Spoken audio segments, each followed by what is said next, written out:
بسم اللہ الرحمن الرحیم۔ السلام علیکم۔ نیوز انالیسز کی ایک نئی ایپیسوڈ کے ساتھ میں ہوں سید عارف بہار۔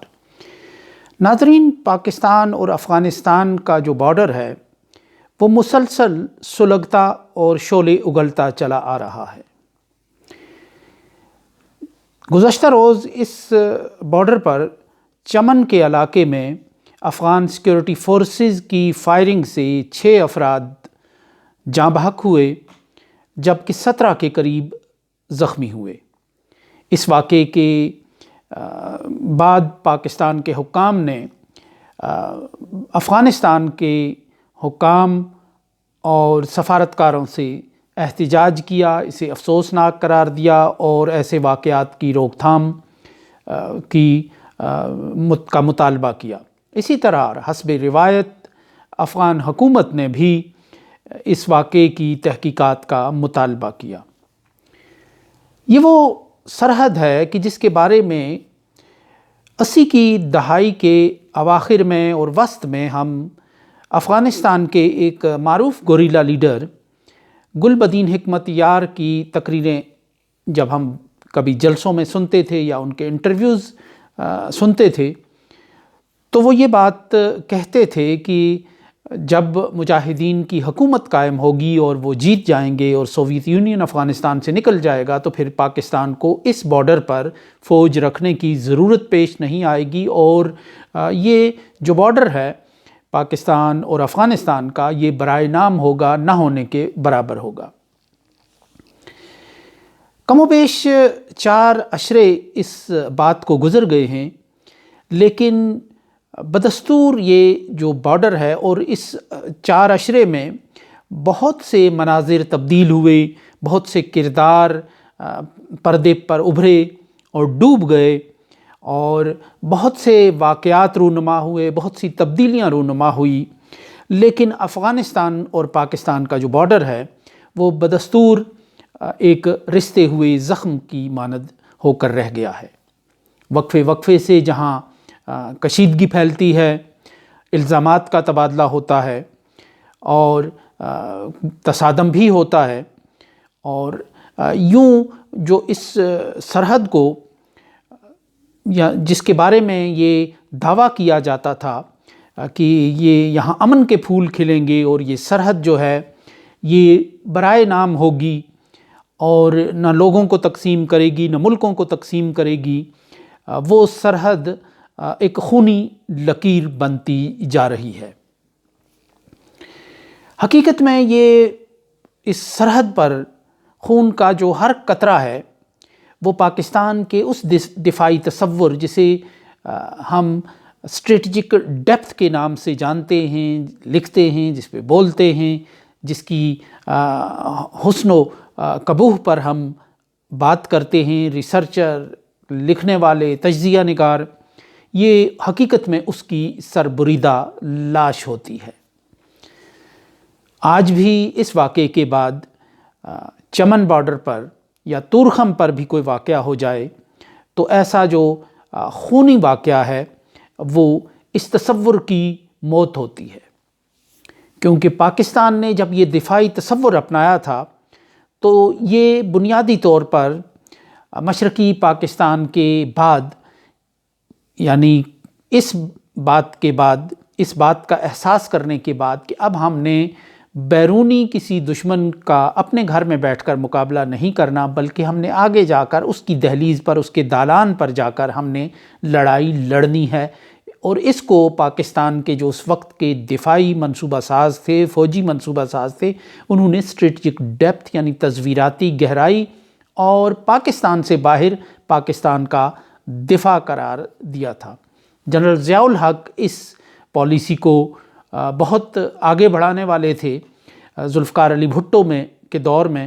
یہ پالیسی تشکیل دی گئی اور ضیاء الحق کے دور میں اس کے نئے نقش سنوارے گئے اور اس کو افغانستان میں پوری طرح عمل میں لایا گیا۔ اور اس تصور کا مطلب یہ تھا کہ پاکستان اب آگے بڑھ کر جہاں جہاں اسے دنیا میں یعنی اپنے گرد و پیش میں، یہ بھارت اور افغانستان کی حد تک تو تھا ہی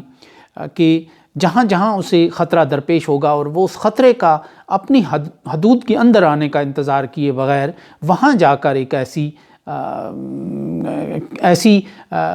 صورتحال پیدا کرے گا، ایسا ماحول پیدا کرے گا کہ جس سے وہ منصوبہ بندی کرنے والا ملک یا وہ قوتیں خود اپنے معاملات اور مسائل کا شکار ہوں گی۔ لیکن وقت گزرتا گیا، پاکستان کی یہ جو اسٹریٹجک ڈیپتھ کی بالخصوص افغانستان کے حوالے سے پالیسی ہے، اس کو ایک گرم انگیٹھی کے طور پہ خود پاکستان پہ الٹ دیا جاتا رہا، اور یہ پالیسی پاکستان کے لیے اچھے نتائج کی بجائے پاکستان کے لیے ہمیشہ خطرات، خدشات اور حادثات کا پیغام لے کر طلوع ہوتی رہی۔ افغانستان میں ایک کے بعد دوسرا دور گزرا، ایک کے بعد دوسرا چہرہ بدلا۔ پاکستان کے جو ڈارلنگز تھے، فیوریٹس تھے، مجاہدین، سات جماعتی، ان کی حکومتیں بھی قائم ہوئیں۔ اس کے بعد طالبان کا جو تجربہ ہے وہ بھی کارگر ہوا، ثابت ہوا، لیکن پاکستان کے اس کے نتائج پاکستان اس طرح سمیٹ نہ سکا، اس طرح حاصل نہ کر سکا جو اس دور کے پاکستان کے جو حکمران تھے یا منصوبہ ساز تھے دفاعی، انہوں نے جو خواب دیکھا تھا۔ یوں یہ خواب بار بار ٹوٹتا، بکھرتا اور کانچ کی طرح ریزہ ریزہ ہوتا چلا آ رہا ہے ہر دور میں۔ طالبان کی جو حکومت قائم ہوئی ہے، 1 برس سے زیادہ عرصہ اس کو ہو چکا ہے، لیکن پاکستان اس ماحول سے بھی پوری طرح فائدہ اٹھا نہیں سکا۔ اس کی وجہ یہ ہے کہ پاکستان کا اپنا جو ہاؤس ہے وہ ان آرڈر کبھی نہیں رہا۔ پاکستان میں طاقت کی ایک کشمکش رہی، فیصلہ سازی کی ایک کشمکش رہی، اور پاکستان میں پالیسیز کا تسلسل نہ صرف دفاعی لحاظ سے نہیں رہا، ہمسایوں کے ساتھ تعلقات کے حوالے سے نہیں رہا، بلکہ معاشی اعتبار سے بھی کبھی کوئی مضبوط اور سسٹینیبل پالیسی یہاں نہیں بنائی گئی، جس کا نتیجہ آج سامنے پوری دنیا دیکھ رہی ہے کہ ایک ایٹمی طاقت جو ہے وہ ایک تماشا گاہ بن کر رہ گئی ہے، جس کے ریزروز جو ہیں وہ $6.1 بلین ہیں، اور اس میں بھی وہ امانتیں ہیں، وہ خیرات ہے، وہ علامتی اور نمائشی رقم ہے کہ جسے صرف خزانے کا بھرم قائم رکھنے کے لیے وہاں موجود رکھا گیا ہے، سعودی عرب اور چین کی طرف سے فراہم کی گئی۔ تو ایسے میں جو طالبان کی حکومت ہے آئی، اور پاکستان نے 16-17 برس امریکہ کا اور مغرب کا یہ الزام سہا کہ وہ طالبان کی سرپرستی کرتا ہے۔ افغانستان میں جو حکومتیں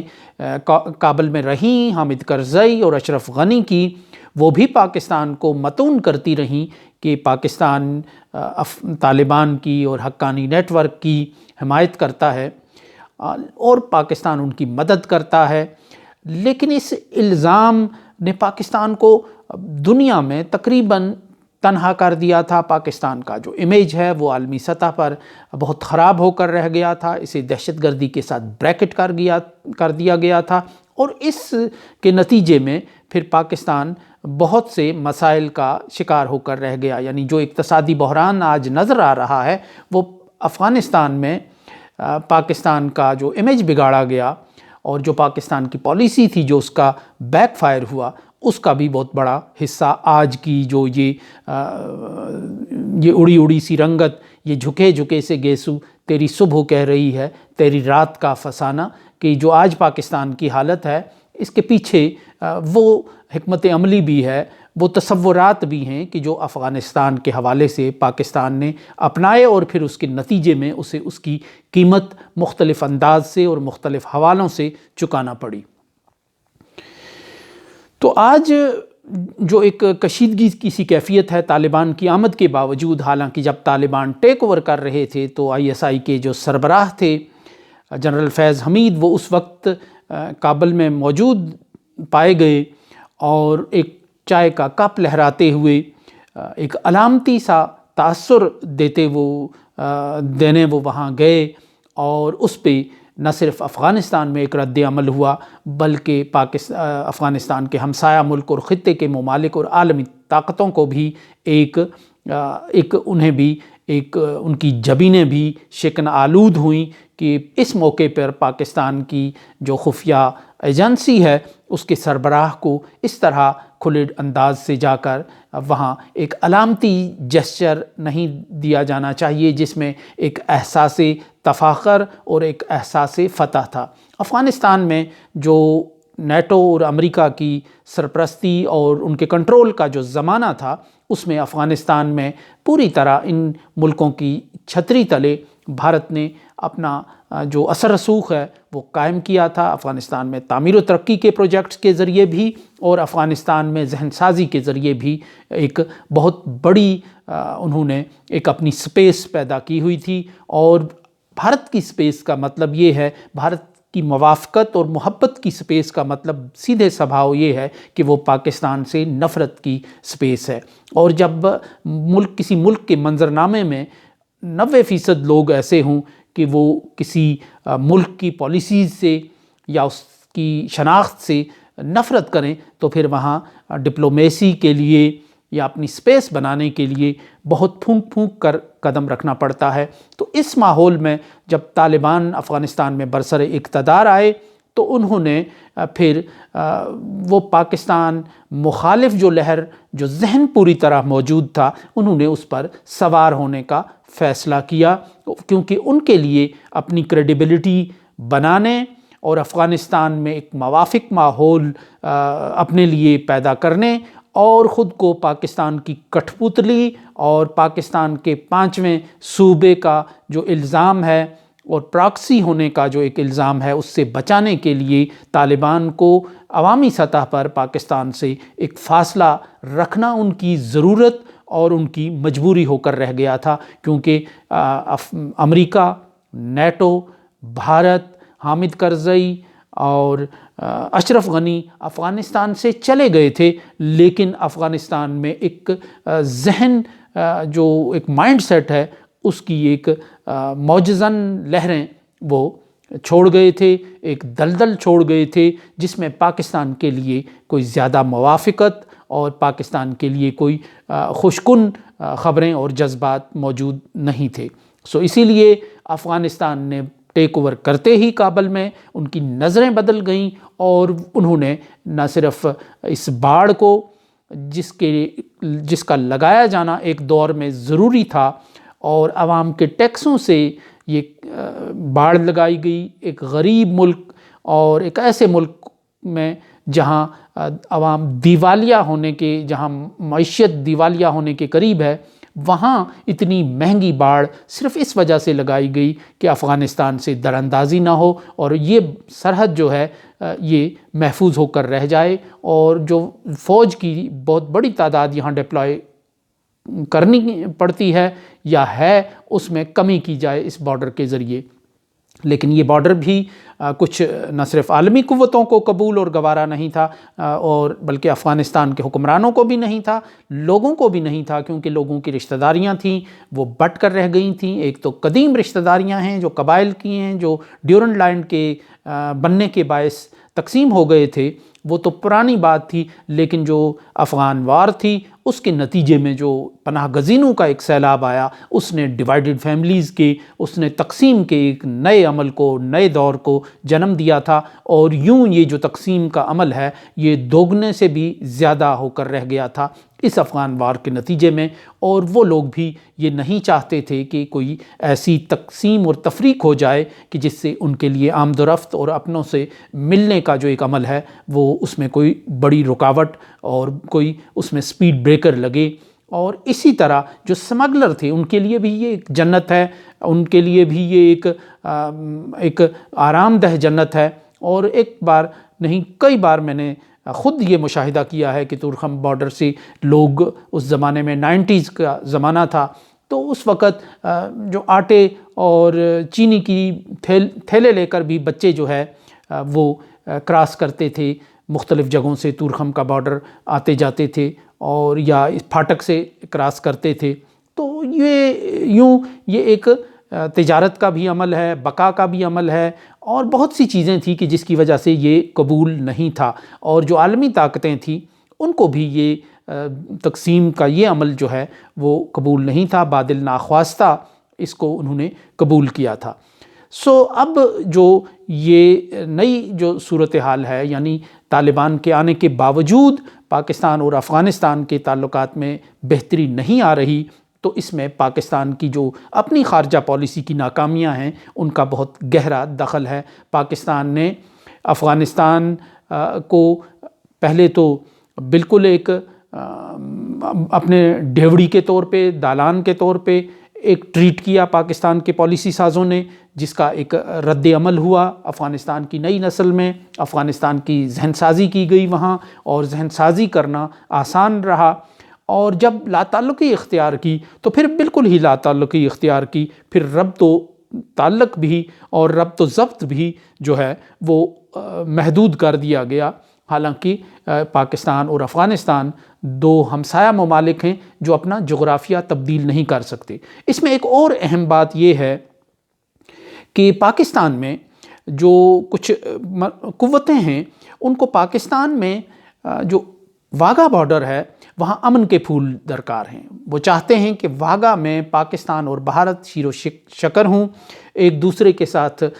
مومبتیاں جلائیں، وہاں ایک دوسرے کے ساتھ مٹھائیوں کے تبادلے کریں، اور ایک دوسرے کے ساتھ دوستانہ جو پرچم کشائی کی اور پرچم اتارنے کی تقاریب ہیں، دوستانہ انداز میں ان کا انعقاد ہوتا رہے، لیکن وہاں امن کے پھول کھلتے رہیں، لوگ آتے رہیں، لوگ جاتے رہیں، اور تجارت ہوتی رہے، اور سیاحت کے جو دور ہیں وہ چلتے رہیں، قافلے آتے رہیں، جاتے رہیں۔ لیکن اس کے برعکس تورخم کے بارے میں، یعنی جو پاکستان اور افغانستان کی سرحد ہے، اس کو سلگتا رکھنا کچھ عالمی طاقتوں کی ضرورت ہے۔ شاید اس کی وجہ یہ ہے، شاید نہیں بلکہ یقیناً اس کی وجہ یہ ہے کہ پاکستان اگر اس واگا بارڈر پہ الجھاؤ پیدا کرے گا تو اس سے بھارت کی جو کے منصوبے ہیں وہ توجہ بھی بٹے گی اور اس کی طاقت بھی بٹے گی۔ فی الحال بھارت کو انہوں نے جس طاقت کے مقابلے میں لانا ہے، اس میں بھارت میں سکون رکھنا ہے، بھارت میں ماحول کو اچھا رکھنا ہے، بھارت میں سب ٹھیک رکھنا ہے، اور اس کے برعکس یعنی بھارت میں جس طاقت کے ذریعے کوئی ماحول خراب ہو سکتا تھا، اس کو خود اپنے گھر میں انگیج رکھنا ہے، اور دشمنی کا جو بورڈ ہے، جو دشمنی کا سائن بورڈ ہے، اس کو واگا سے اٹھا کر تورخم میں نصب کیا جانا مقصود ہے، تاکہ ایک دشمنی کا احساس جو ہے وہ اس سرحد پر نہ رہے، وہ اس سرحد پر رہے۔ یہاں لوگوں میں تقسیم بھی ابھرے، یہاں لوگوں میں نفرت بھی ابھرے، رد عمل بھی ابھرے۔ اگر خون بہنا ہے تو اسی سرحد پہ ہو، تصادم ہونا ہے تو اسی سرحد پہ ہو۔ شاید یہی وجہ ہے کہ جتنا پاکستان اور بھارت کے درمیان امن کے لیے، امن کے پھول کھلانے کے لیے جتنی کوششیں پس پردہ ہوتی ہیں، ٹریک ٹو ڈپلومیسی میں ہوتی ہیں، افغانستان اور پاکستان کے درمیان امن قائم کرنے میں اس کے اشیر کوششیں بھی نہیں ہوتی۔ تو یہ بائی ڈیزائن جو ہے پاکستان کو افغانستان کے ساتھ دشمنی میں اور افغانستان کو پاکستان کے ساتھ دشمنی میں الجھا کر یہ دوسری سرحد کو امن کا ایک گہوارہ بنانا اور ایک ایسا ماحول بنانا کہ وہاں سب اچھا ہو، وہاں حالات ٹھیک ہوں، سب کچھ موافقت کے ساتھ چلتا رہے، کیونکہ وہاں مقابلہ جو ہے ایک ایسا پہلوان تیار ہو رہا ہے جس نے اکھاڑے میں اترنا ہے چین کے خلاف، جو عالمی سطح پر کسی کا ایک مد مقابل اور کسی کا مد مقابل مخالف پہلوان ہے۔ تو یہ ایک اسٹریٹجی ہے۔ اس میں پاکستان چونکہ ایبسلوٹلی ناٹ کے بعد کسی نئی جنگ میں الجھنے سے گریزاں تھا، اس لیے سارا منظر بدل کر رہ گیا، اور اب ایبسلوٹلی یس میں بدل گئی ہے وہ ساری صورتحال۔ پاکستان ایک بار پھر افغانستان میں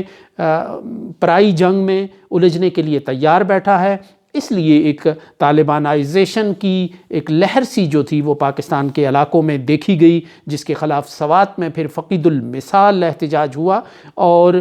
یہ ساری جو صورتحال ہے یہ بتا رہی ہے کہ پاکستان کو ایک بار پھر اسی جنرل مشرف کے دور میں پہنچایا جا رہا ہے، اور تقریباً وہ سارے پروجیکٹس بحال کرنا مقصود ہے جو جنرل مشرف کے دور میں چل رہے تھے، افراد کی صورت میں، تنظیموں کی صورت میں، کردار کی صورت میں، ماحول کی صورت میں۔ وہ تقریباً پورا اس فلم کا جنرل مشرف والی فلم کا ایکشن ری پلے ہونا ہے، کیونکہ ایک جنگ مطلوب ہے، جنگ ضرورت ہے، اور جنگ سے انکار میں امریکہ کے صدر ٹرمپ کو نشان عبرت بنا دیا گیا، اس لیے کہ وہ مزید جنگوں کا بوجھ امریکہ پر نہیں ڈالنا چاہتے تھے۔ بالکل اسی طرح پاکستان میں بھی کئی کردار جو ہیں وہ معطوب بنا دیے گئے محض جنگوں میں شرکت سے یا جنگوں میں معاونت سے انکار کی بنا پر، اور آج یہی وجہ ہے کہ پاکستان کی جو دفاعی پالیسی تھی اسٹریٹجک ڈیپتھ کی، آج اس کی کیفیت یہ ہے کہ اس دل کے ٹکڑے ہزار ہوئے، کوئی یاں گرا کوئی وہاں گرا۔ سو اس کے ساتھ ہی اجازت دیجیے، اللہ نگہبان۔